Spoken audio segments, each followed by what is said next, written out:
होत असते. तिथं श्रीवर्धन बायोटेक कोंडेगिऱ्याचा पुष्प प्रदर्शन असते. तसंच संजय घोडावत यांचं पण पुष्प प्रदर्शन असते. त्यावेळेला राम जाधव हे यांचं ऑर्किडचं खास आकर्षण असलेले फ्लावर्स इथं आलेले आहेत. वेगवेगळ्या प्रकारचे गुलाब, जरबेरा, कार्नेशन वगैरे असते. त्यावेळेला एक आम्ही वेगळा हे निवडलेलं आहे.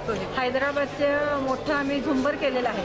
आजपर्यंत कधीच केलेलं नव्हतं. ते मोठं झुंबर ह्या वर्षी आम्ही केलेलं आहे. आणखीन एक ह्याच्यात वैशिष्ट्य म्हणजे आम्ही मतिमंद मुलांच्यासाठी खास स्पर्धा घेतो आहे. मूकबधीर मुलांच्यासाठी सुद्धा स्पर्धा घेतो आहे. 15 वर्षाच्या आतील मुलांनासुद्धा वाव मिळावा म्हणून सुद्धा आम्ही स्पर्धा आयोजित केलेली आहे. आणि खुल्या गटासाठी सुद्धा स्पर्धा पुष्परचनेची स्पर्धा आयोजित केलेली आहे. आणि त्याशिवाय पुष्प रांगोळीसुद्धा आम्ही आयोजित केलेली आहे. त्याचा एक विभाग वेगळा आहे. असे जवळजवळ 5-6 विभाग आम्ही इथं कार्यरत आहेत. आमच्या आज जवळजवळ 70-80 लोकांनी ह्याच्यात सहभाग घेतलेला आहे. आणि सगळ्या मतिमंद मुलांनी वगैरे स्वतः इथं येऊन हे केलेलं आहे. त्यांना आम्ही फुलं आणि पॉट वगैरे सगळं आम्ही सप्लाय करतो. ती मुलं येऊन इथं खूप आनंदानं करतात आणि खूप छान त्यांचा प्रतिसाद आम्हाला मिळते मतिमंद मुलांचा आणि मूकबधीर मुलांचा. ह्या वर्षी आम्ही एक वेगळी थीम घेतलेली होती. एकूण वेगवेगळ्या प्रकारची जवळजवळ 10-15 प्रकारची फुलं इथं आहेत.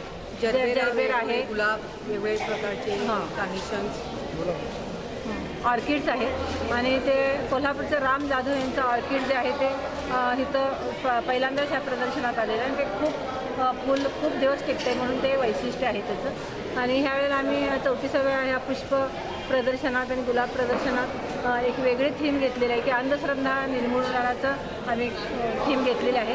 आणि त्याप्रमाणे आम्ही जे अंगात आलेल्या बाईचं वगैरे हे चित्र किंवा नरबळीचं अंधश्रद्धेचा भस्मासूर वगैरे ह्याचं सगळं चित्र साकारलेलं आहे. म्हणजे पुष्प रचना करून आणि ते सगळे त्याचे थीम वापरून आम्ही ते केलेलं आहे. आणि डॉक्टर नरेंद्र दाभोळकर जे अंधश्रद्धा निर्मूलन समितीचे संस्थापक आणि ज्यांनी ह्या कार्यासाठी आपलं आयुष्य वेचलं त्यांना हे आम्ही पुष्प प्रदर्शन आणि पुष्परचना स्पर्धा सगळी समर्पित केलेली आहे.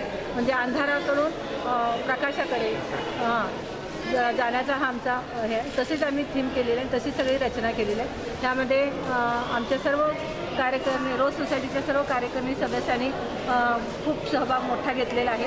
त्यामध्ये Jyoti Chavan, doctor Sapna Bhate, Neha Kulkarni, Shreya Bhosale, Deshmane madam, Nanda Zadbuke, Atul Daftardar, doctor Sameer Pachore ह्या सगळ्यांनी ह्याच्यात सहभाग घेऊन हे आम्ही जवळजवळ रात्री 1पर्यंत ह्या सगळ्या रचना करत होतो. आणि लोकांचा पण खूप प्रतिसाद ह्याला चांगला मिळतो.